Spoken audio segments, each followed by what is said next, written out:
છે, જેમાં ભગવાનના ભક્તો છે, એ ભગવાનના સ્વજનો છે, સંસારમાં જ માત્ર રચો કચો રહે છે અને ભગવાન તરફ જોતો નથી, એ વિમુખજન મોહિની માયા. અને એક સ્વ એટલે કે પરમાત્મા કૃષ્ણ જેમાં મોહ પામ્યા, એ સ્વમોહિની માયા. આ સ્વમોહિની માયા એટલે સ્વયં રાધાજી છે, જે રાધાના મોહની અંદર પરમાત્મા પડ્યા છે, જે રાધાના મોહમાં ભગવાન સ્વયં પોતે ગૂંચવાઈ ગયા છે.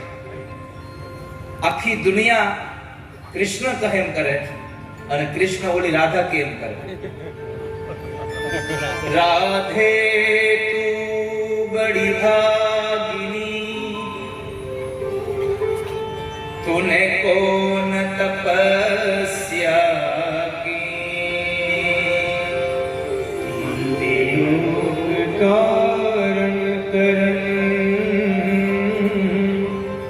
सो तुम्हारे. ભગવાનને રાધા એટલી વાલી હતી. રાધા એટલે ભગવાનના પ્રેમની અવિરત ધારા એટલે રાધા. જેમ પેલો વાલીઓ બોલતો તો મરા મરા મરા મરા અને એમાંથી થયું રામ રામ રામ, એમ અહીંયા તમે ધારા ધારા ધારા ધારા ધારા બોલો એટલે એમાંથી શબ્દ નીકળે રાધા રાધા રાધા. અને ભગવાનને રાધા એટલી વાલી કે લોકો કહે છે કનૈયાને માખણ મિશ્રી બહુ વાલી, પણ એના કરતા રાધા બહુ વાલી છે.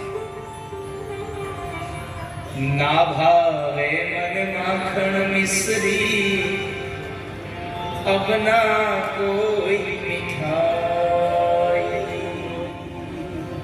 ના ભાવે મને માખણ મિશ્રી, અબના કોઈ મીઠાઈ.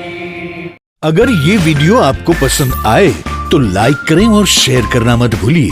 सब्सक्राइब करें लक्ष्य टीवी चैनल को और बेल आइकॉन पर क्लिक करना मत भूलिए. ये वीडियो आपको पसंद आया हो तो लाइक करें और शेयर करना मत भूलिए. सब्सक्राइब करें लक्ष्य टीवी चैनल को, हाँ, और बेल आइकॉन पर क्लिक करना मत भूलिएगा लेटेस्ट वीडियो सबसे पहले पाने के लिए.